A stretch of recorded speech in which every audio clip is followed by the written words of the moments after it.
9. Rubble is on the case. Ida yawned as he sat up from his bed. He had always loved mornings in their small town. The lookout was close enough to nature for him to hear the birds chirping, to hear the waves from the ocean crash against the land. He checked the time on his alarm clock.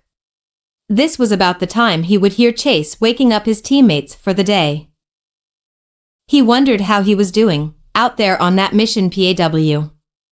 Ryder sincerely hoped that he hadn't just sent his 2 first pups to their dooms out in Barkingburg. Giving it a moment of thought, Ryder quickly realized that there wasn't really much for them to be put in danger. The 2 were probably under the watchful eye of the princess as they continued their investigation. Meanwhile, back in Adventure Bay, the team was working through the absence of 3 of their own.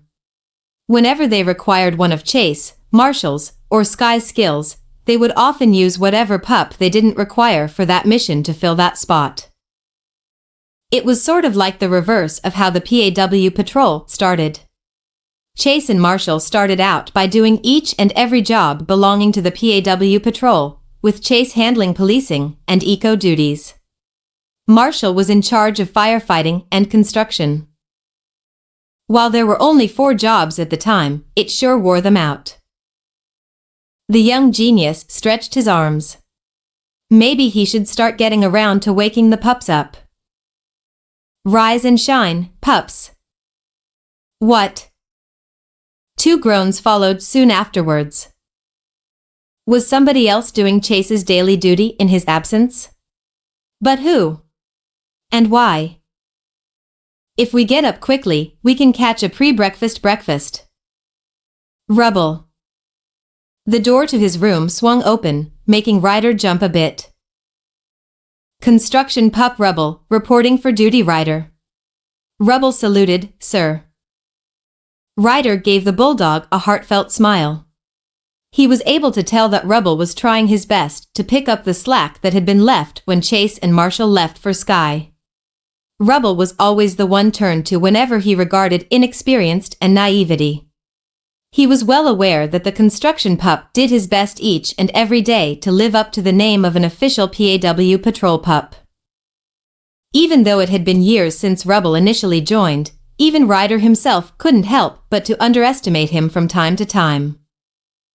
Time really has flown from Rubble's first few days. Taking Rubble is no trouble? Nah. Rubble is ready for trouble? Maybe not, I'll think about that one. Bark and bulldoze? Decent. But it doesn't feel right. Rubble let out a groan, putting his head down on his pillow. They make it look so easy. Plus, it had been 3 days since Rubble was recruited to the PAW patrol. He was still getting used to seeing the same people and pups every day, as back when he was a stray he was constantly on the move and seeing new faces each day. He had just gotten to learn everybody's names, memorizing them the best he could. Ryder, Chase, Marshall, Sky, Zuma, and Rocky, was it? He hadn't really interacted with Rocky as much as the other pups yet. He learned the ropes of the daily PAW patrol lifestyle from Chase and Marshall, had a bit of an older sister relationship with Sky, learned the best pup treat flavors from Zuma, but he never really talked with Rocky about anything. He seemed a lot more wrapped up in his inventions and improving them. You'll also like. Rubble soon noticed that each of the members had their own memorable catchphrases, sometimes using them more than once on missions. He liked the ones that rhymed the most. Chase is on the case, and don't lose it, reuse it, being 2 of his favorites. All he had to do was find something that rhymed, had something to do with himself or his construction duty, and wasn't too long. It couldn't be that hard, could it? Turns out, finding a signature catchphrase that would be used whenever he would be dispatched is way harder than it looks. He needed some catchphrase advice. Going to the second in command, Chase, he asked about a personal phrase for himself. The shepherd proceeded to ramble off a speech about how it wasn't the phrase that was important, but the pup themselves. He explained that a phrase was never really needed, it was just something that happened with time. This clearly wasn't the answer Rubble wanted. Meanwhile, Marshall and Rocky were playing with a frisbee just outside of the lookout. "Think you can catch this one?" the mixed breed asked, his voice muffled a bit since he was holding the frisbee in his mouth. "I'm fired up." Marshall barked cheerfully, "Go for it." Rocky threw the frisbee as Marshall chased after it. The Dally chased the frisbee into the lookout through the sliding doors, as well as straight into the television room where they would usually watch Apollo. This is exactly where Rubble and Chase had been talking for the past few minutes. Marshall hadn't noticed that he was running right toward the two pups. Chase, being the oftentimes alert pup that he was, noticed a frisbee fly over their heads. Not a moment later, he heard a familiar voice. "Look out!" Chase and Rubble were sent flying into a wall by Marshall. The Dally dizzily stood up, wobbling as he put a paw on his forehead. "Sorry, Chase and Rubble, you okay?" "We're fine, but are you okay?" Rubble looked a bit worried. Marshall turned to the construction pup, tilting his head in confusion as there seemed to be two bulldogs standing there instead of the expected one. "Since when did your twin get here?" "I don't have a twin." The bulldog was confused. Chase sighed. "Okay, time to lie down." He grabbed his best friend's wrist, beginning to drag him back outside and to his pup house. "Talk about double Rubbles." Marshall spoke dizzily as he was taken out of the room. "Double Rubble?" The bulldog began to think. "I'm double. Rubble is double?" "No. Rubble's on the double."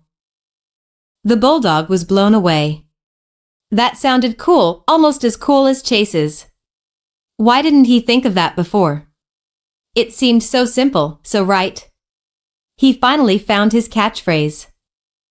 Marshall didn't know why he had a few extra pup treats later that day. Rubble, as usual, mowed down his breakfast and asked for seconds. Just like any other day, he was refused for the reason of not getting cramps if there was a sudden mission right after breakfast. The bulldog tried to whine and beg, but Ryder only put the dog food back away. With a chuckle, Ryder walked back into his room to get ready for the day. He changed into his usual outfit that somehow never got faded or shrunk no matter how many times he washed it after getting it dirty on missions. He walked over to his pup pad and picked it up, slipping it into his pocket. His pad soon rang, making him sigh. Was there an emergency so early in the morning? "Hello, Ryder here." "Ryder." He heard the familiar voice of Jake come through his pad. Ryder had never questioned why Jake had a surfer dude tone of speech. He had always assumed that Jake grew up in a completely different place and climate than where he was born. "Hey Jake." The boy greeted. "What's up? Is there an emergency?" "Nah, man, it's the opposite." Jake replied, seemingly ecstatic. "Get the pups, Everest's awake." The boy grinned. He had never forgotten about the injured husky despite having to make so many decisions ever since Chase and Marshall discovered Skase's pup tag. But he had no time to mull over that, he had a friend to visit. "PAW Patrol, to the lookout."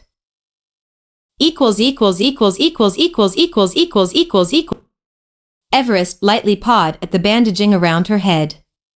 She could hardly remember how she got such an injury. The last thing she remembered was falling into Marshall's arms, and everything going black afterwards. She also remembered the last thing she had said. Something about Skye, she believed. That's right. Skye was missing. But how and why? She knew that Skye was missing. But she was a bit fuzzy on the finer details. Heck, she couldn't even remember how she got her head injury. It was a bit scary. She realized that she couldn't remember things that happened to her yesterday. She did get her injury yesterday, right? Before she could question herself further, the door to the cabin burst open. Everest. Huh? She turned around to see 3 fur-covered missiles bounding straight at her. Rubble, Rocky, and Zuma. But where were Chase and Marshall? She was tackled by the 3 pups into a tight hug, nuzzles and grateful giggles spreading around. Ryder decided to go to another room with Jake to give the pups a moment. Everest was caught off guard. She knew that she was a loved and respected member of the PAW patrol, but she didn't know that they loved her enough to be this grateful. Sure, it was irrational of her to think this, but all of the time spent at Jake's cabin made her feel more and more isolated from the pups. She then felt something wet on her fur.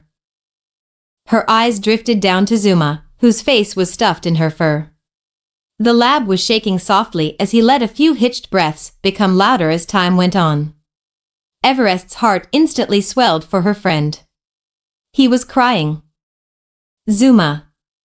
The husky patted his head. I'm okay, everything's okay. But we not. Zuma snapped, ugly, crying his heart out. He was in such an emotional state that his speech impediment was beginning to rear its head. Sky is gone. Chase and Marshall, who knows you? I've been having nightmares, and I don't know what to do anyhow. Rubble and Rocky were a bit surprised by this emotional outburst. Rubble, who was barely holding himself together through the notion of trying to fill the void Chase had left in the team when he and Marshall went out to find Sky, couldn't help himself as he began to choke up. I'll be right back. The bulldog spoke with a noticeable shake in his voice before leaving the cabin. Rubble ran back to his vehicle and jumped in, instantly screaming into the cushion of the driver's seat. Sure, it reeked of dog but he couldn't care less. Was this how it felt to be Chase? Having to put up a strong front for the rest of the team? How much was he really hurting inside? 5. The bulldog sobbed into his seat, trying to remain as quiet as possible. He missed Chase, he missed Marshall, he missed Sky. How would he keep going on if his big brothers and big sister were in danger far from Adventure Bay? Rubble kept crying as his seat began to be covered in tears and snot. He wasn't ready. He wasn't ready to be without them. Especially not Chase. Even though he only began wanting to fill his spot that morning, he knew that he wasn't cut out to be a leader. Not yet, at least. He still had a long way to go until he was like him. Back inside the cabin, things with Zuma weren't getting any better. Rocky and Everest, the remaining 2 pups who hadn't become a mess of tears yet, exchanged a worried look. Everest was more confused than ever, though. What's going on? The husky asked as she pet Zuma's head in an attempt to calm him down. I'll explain. Rocky looked at her. Sky was taken by Sweetie, as you know. Everest interjected, I don't remember much. Rocky paused for a moment. Sky was taken by Sweetie, as you know now. While you were out, Chase and Marshall came back to the lookout and we discovered what had happened. Ryder called us to the air patroller, and we went over what we knew. We were all about to go and find Sky, but an emergency nearby made us realize that we still had a town to look after, lost pup or not. That's why. Why what? That's why Chase was assigned the mission PAW. By himself. Marshall volunteered to join him to help and make sure some pup had his back while out there. So Ryder just sent them out there. Everest asked loudly, I'm worried for Sky too, but what if they get hurt? I couldn't bear to see that happen. Rocky sighed, I'm sure Ryder knew there was no other choice. I sure did. We all could have went Togthu. Zuma cried, glaring at Rocky. The eco-pup knew good and well that the way this conversation was going was nowhere near desirable, but what else could Rocky do but to just tell him the facts?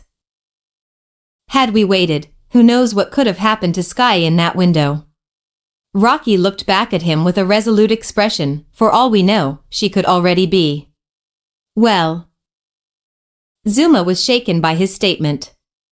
There was no reason for Rocky to say something so careless in his eyes. He was already fearing her being injured, but her being not with them anymore was a thought he refused to bear. He let go of Everest, turned to Rocky, and shoved him. Fights in the PAW patrol were rare. They all usually got along well, their conflict resolution skills more advanced than the average pup since they would constantly have problems they would need to solve. But Zuma, the second youngest pup on the team, was by no means a fighter. He had never been included in any of the fights that had happened, same for Rubble. But when it came to physical fights, there was only one occurrence of the sort. But Zuma looked ready to become the catalyst of the second. The chocolate lab could barely see through the rivers of tears he was crying, but he was easily able to see the shocked and betrayed expression of Rocky. Zuma! Everest shouted at the lab, you didn't have to do. No, I get it. Rocky stood up, stumbling a bit in pain. He whimpered as he could feel a few bruises begin to take an effect on his body. Rocky had always been the most logical of the pups, maybe even more so than Chase. But through all of that, he was still just a pup. He had his fears, weaknesses, and innocence about the world. And, being just a pup, his pain tolerance was very low. Plus, Rocky landed on his side, tears falling from his eyes. With that, Zuma instantly was hit with a sense of guilt. He had just shoved his best friend, over what? A statement that wasn't even charged with any negative emotion? I'm. What are you pups doing?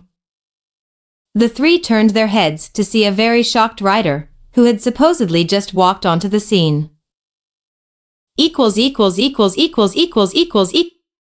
Tick tock, tick tock. Rocky and Zuma sat in a small room, their backs facing the other. After Ryder discovered what had happened from Everest, he forced the two pups into one of the rooms in Jake's cabin until they made up. Zuma felt as though he couldn't talk to Rocky. For the first time ever, he had pushed someone with malice, and it just so happened to be his best friend taking it. Rocky, on the other paw, wasn't about to apologize until Zuma did. He might have said something pretty bad while Zuma was in a vulnerable state, but he still had no reason to resort to violence. Tick tock, tick tock. How's your shoulder? Rocky's ears perked. It had been Zuma to speak first. Sore. I know. The chocolate lab went silent. Why'd you have to shove me? Rocky questioned, his eyes glued to the floor. Zuma looked to the ceiling. I don't know what came over me. You said that thing about Sky, and I missed her so much, dude, and... The aquatic rescue pup trailed off, ashamed of what he had done. Why didn't you ever tell me about your nightmare? I was scared that you'd not help. Of course I'd help.